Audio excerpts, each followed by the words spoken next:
Sri Lanka India के south में एक आइलैंड नेशन है जिसे अक्सर pearl of the Indian ocean कहा जाता है। अपनी नेचुरल ब्यूटी और रिच कल्चर के लिए जाना जाने वाला श्रीलंका का इतिहास बहुत लंबा और कॉम्प्लेक्स है, लेकिन यह इतिहास एक ब्रूटल सिविल वॉर से दागदार है। लगभग 3 दशकों तक यह द्वीप हिंसा से त्रस्त रहा। इस कॉन्फ्लिक्ट में सिन्हलीज मेजॉरिटी और तमिल माइनॉरिटी आमने सामने थे। यह ऐसे श्रीलंका के सिविल वॉर के ओरिजिन्स, की इवेंट्स और आफ्टरमाथ को एक्सप्लोर करेगा। साथ ही रिकंसिलिएशन की चुनौतियों और लास्टिंग पीस की संभावनाओं पर भी विचार करेगा। इस कॉन्फ्लिक्ट की जड़ें श्रीलंका के कॉलोनियल पास्ट में गहरी हैं। ब्रिटिश रूल ने एथनिक टेंशन के बीज बोए। यही टेंशन्स बाद में हिंसा का रूप ले लेती है। श्रीलंकाई गृहयुद्ध को समझने के लिए इसके हिस्टोरिकल कॉन्टेक्स्ट को देखना जरूरी है। इसमें कॉलोनियलिज्म का इंपैक्ट और नेशनलिज्म का उदय शामिल है। तभी हम इस ट्रैजिक कॉन्फ्लिक्ट की कॉम्प्लेक्सिटीज को समझ सकते हैं। सदियों से श्रीलंका अलग अलग किंगडम्स और कल्चर्स की धरती रही है। यहां की रिच हिस्ट्री और डाइवर्स हेरिटेज ने इसे एक यूनिक आइडेंटिटी दी है।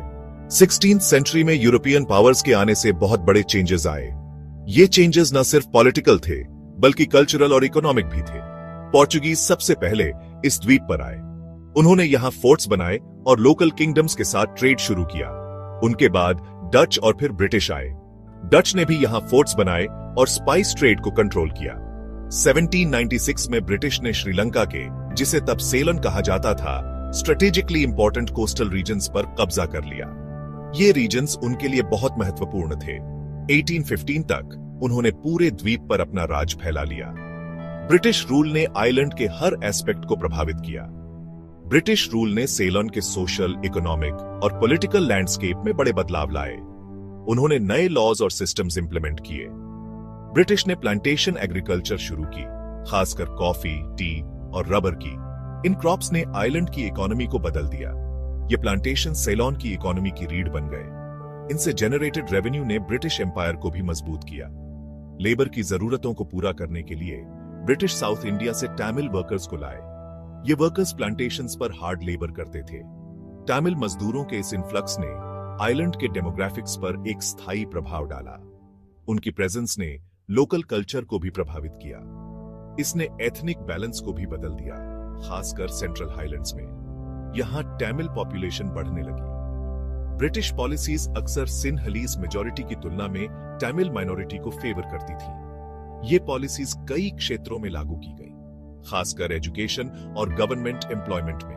ब्रिटिश ने तमिल्स को ज्यादा अपॉर्चुनिटीज दी। ब्रिटिश तमिल्स को ज्यादा एजुकेटेड और इंग्लिश स्पीकिंग कम्युनिटी मानते थे। उन्हें एडमिनिस्ट्रेटिव रोल्स में रखना आसान था। उन्हें कॉलोनियल एडमिनिस्ट्रेशन में शामिल करना आसान समझा जाता था। इससे ब्रिटिश को लोकल गवर्नेंस में मदद मिलती थी। इस प्रेफरेंशियल ट्रीटमेंट ने सिन्हलीज में रिजेंटमेंट पैदा किया। उन्हें लगा कि उनके साथ अनफेयर बिहेवियर हो रहा है। इससे उन्हें अपनी ही जमीन पर मार्जिनलाइज्ड होने का एहसास हुआ। यह रिजेंटमेंट आगे चलकर एथनिक टेंशन्स का कारण बना। 20वीं सदी की शुरुआत तक एक शक्तिशाली सिन्हलीज नेशनलिस्ट मूवमेंट उभरने लगा था। इस आंदोलन का उद्देश्य ब्रिटिश डोमिनेंस को चुनौती देना और सिन्हलीज आइडेंटिटी को मजबूत करना था। इस मूवमेंट का मकसद ब्रिटिश डोमिनेंस को चुनौती देना और सिन्हलीज आइडेंटिटी को मजबूत करना था। सिन्हलीज नेशनलिस्ट्स को लगता था कि उनकी लैंग्वेज, रिलीजन और कल्चर खतरे में है। सिन्हलीज नेशनलिस्ट्स को लगता था कि उनकी लैंग्वेज, रिलीजन और कल्चर खतरे में है। उन्हें कॉलोनियल सिस्टम में कुछ तमिल्स को मिलने वाले प्रिविलेज्ड पोजीशन से नाराजगी थी। उन्हें कॉलोनियल सिस्टम में कुछ तमिल्स को मिलने वाले प्रिविलेज्ड पोजीशन से नाराजगी थी। इस बढ़ते नेशनलिज्म का श्रीलंका के पोस्ट इंडिपेंडेंस इरा के पॉलिटिकल ट्रैजेक्टरी पर गहरा प्रभाव पड़ेगा। इस बढ़ते नेशनलिज्म का श्रीलंका के पोस्ट इंडिपेंडेंस इरा के पॉलिटिकल ट्रैजेक्टरी पर गहरा प्रभाव पड़ेगा। 1948 में श्रीलंका को ब्रिटिश रूल से आजादी मिली। 1948 में श्रीलंका को ब्रिटिश रूल से आजादी मिली, लेकिन पावर ट्रांसफर ने उन एथनिक डिविजन्स को खत्म नहीं किया जो कॉलोनियलिज्म के तहत पैदा हुई थी। लेकिन पावर ट्रांसफर ने उन एथनिक डिविजन्स को खत्म नहीं किया जो कॉलोनियलिज्म के तहत पैदा हुई थी। दरअसल ये डिविजन्स जल्द ही सामने आ गई। सिनहलीज के नेतृत्व वाली नई इंडिपेंडेंट गवर्नमेंट ने ऐसी पॉलिसीज बनाई जिन्हें तमिल कम्युनिटी ने डिस्क्रिमिनेटरी माना। सिनहलीज के नेतृत्व वाली नई इंडिपेंडेंट गवर्नमेंट ने ऐसी पॉलिसीज बनाई जिन्हें तमिल कम्युनिटी ने डिस्क्रिमिनेटरी माना। ऐसी ही एक पॉलिसी 1956 का सिन्हाला ओनली एक्ट था। ऐसी ही एक पॉलिसी 1956 का सिन्हाला ओनली एक्ट था। इस एक्ट ने सिन्हाला को देश की एकमात्र ऑफिशियल लैंग्वेज बना दिया, जिससे तमिल को दरकिनार कर दिया गया। इस एक्ट ने सिन्हाला को देश की एकमात्र ऑफिशियल लैंग्वेज बना दिया, जिससे तमिल को दरकिनार कर दिया गया। सिन्हाला ओनली एक्ट तमिल्स के लिए बहुत अलग थलग करने वाला था। सिन्हाला ओनली एक्ट तमिल्स के लिए बहुत अलग थलग करने वाला था। इससे एजुकेशन, गवर्नमेंट जॉब्स और यहां तक कि गवर्नमेंट ऑफिसेज के साथ बेसिक कम्युनिकेशन तक उनकी पहुंच प्रभावित हुई।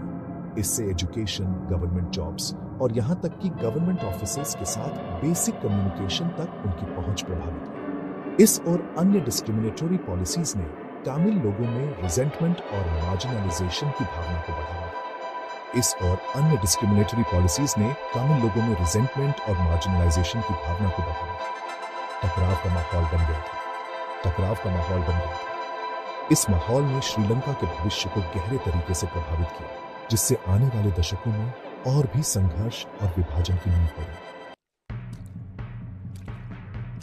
बढ़ते डिस्क्रिमिनेशन के बीच श्रीलंका में एथनिक टेंशन्स बढ़ने लगे। तमिल पॉलिटिकल ऑर्गेनाइजेशंस ने श्रीलंका के नॉर्थ और ईस्ट में तमिल मेजॉरिटी रीजन्स के लिए ग्रेटर ऑटोनॉमी की मांग शुरू कर दी। ये मांगे धीरे धीरे एक बड़े आंदोलन का रूप लेने लगी। कुछ तमिल लीडर्स ने एक अलग तमिल स्टेट की भी मांग की, जिसे उन्होंने तमिल ईलम कहा। इस विचार ने तमिल कम्युनिटी के बीच एक नई उम्मीद जगाई। तमिल ईलम का सपना तमिलों के लिए एक स्वतंत्र और सुरक्षित भविष्य का प्रतीक बन गया। हालांकि ग्रेटर ऑटोनॉमी और सेल्फ डिटर्मिनेशन की इन मांगों का सिन्हालिस डोमिनेटेड गवर्नमेंट ने विरोध किया। सरकार ने इसे एक गंभीर खतरे के रूप में देखा। सरकार ने इन मांगों को श्रीलंका की एकता और टेरिटोरियल इंटेग्रिटी के लिए खतरा माना। उन्होंने इसे देश की सॉवरेंटी के खिलाफ एक साजिश के रूप में देखा। जैसे जैसे रिड्रेस के पीसफुल रास्ते बंद होते गए, तमिल कम्युनिटी के अंदर फ्रस्ट्रेशन और एंगर बढ़ने लगा। तमिल कम्युनिटी के अंदर रैडिकल एलिमेंट्स का प्रभाव बढ़ने लगा। 1976 में एक कैरिस्मेटिक और रूथलेस तमिल युवक वेलुपिल्लाई प्रभाकरन ने liberation tigers of Tamil Eelam (LTTE) की स्थापना की। प्रभाकरन ने अपने फॉलोअर्स को एक विजन दिया, एक स्वतंत्र तमिल होमलैंड का। LTTE, जिसे तमिल टाइगर्स के नाम से जाना जाता है, ने एक इंडिपेंडेंट तमिल होमलैंड हासिल करने के लिए आर्म्ड स्ट्रगल की वकालत की। LTTE ने गेरिला वॉरफेयर और टेरर टैक्टिक्स का इस्तेमाल किया। उन्होंने खुद को जल्दी ही सबसे पावरफुल और रूथलेस तमिल मिलिटेंट ग्रुप के रूप में स्थापित कर लिया। LTTE की आइडियोलॉजी इस बिलीफ पर आधारित थी कि तमिल लोग सेल्फ डिटर्मिनेशन के अधिकार के साथ एक अलग नेशन है। उनका तर्क था कि तमिल्स के लिए ट्रू इक्वालिटी और फ्रीडम हासिल करने का एकमात्र तरीका एक इंडिपेंडेंट तमिल स्टेट का निर्माण है। LTTE की प्रोपेगेंडा ने तमिल यूथ को अट्रैक्ट किया और उन्हें आर्म स्ट्रगल के लिए मोटिवेट किया। उनका तर्क था कि तमिल्स के लिए ट्रू इक्वालिटी और फ्रीडम हासिल करने का एकमात्र तरीका एक इंडिपेंडेंट तमिल स्टेट का निर्माण है। इस विचार ने तमिल कम्युनिटी के बीच एक नई ऊर्जा और डिटर्मिनेशन पैदा की।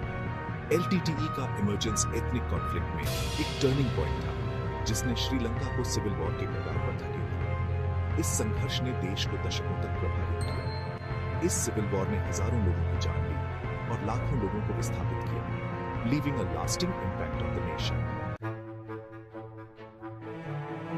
तनाव साफ दिख रहा था, मानो क्षितिज पर तूफान मंडरा रहा हो।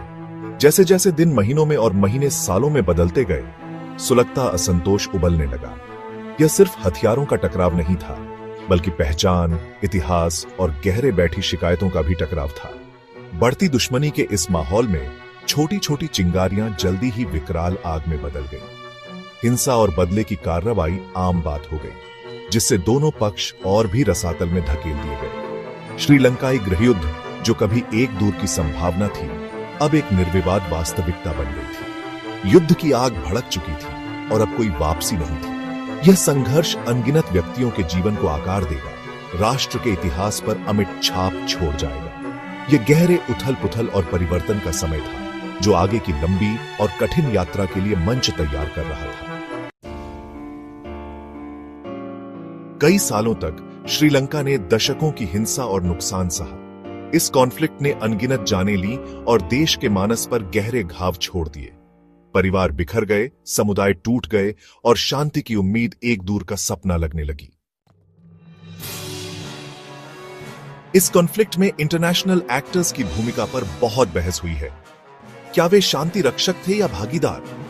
उनकी भागीदारी से मदद भी मिली और विवाद भी हुए। उनके एक्शंस ने कभी कभी न्यूट्रलिटी और इंटरवेंशन के बीच की रेखाओं को धुंधला कर दिया। 2009 में कॉन्फ्लिक्ट का अंत एक निर्णायक सैन्य जीत के साथ हुआ। हालांकि यह जीत अपने साथ विवाद भी लेकर आई। मानवाधिकारों के हनन और युद्ध अपराधों के आरोप सामने आए, जिससे उत्सवों पर एक साया पड़ गया और न्याय और जवाबदेही पर सवाल उठने लगे। आज श्रीलंका एक दौराहे पर खड़ा है। सुलह की यात्रा जारी है। अतीत के जख्मों को भरने की कोशिशें की जा रही हैं। श्रीलंका का भविष्य अपनी एकता को बढ़ावा देने, विविधता को अपनाने और अपने सभी लोगों के लिए एक शांतिपूर्ण और समृद्ध राष्ट्र बनाने की क्षमता पर निर्भर करता है।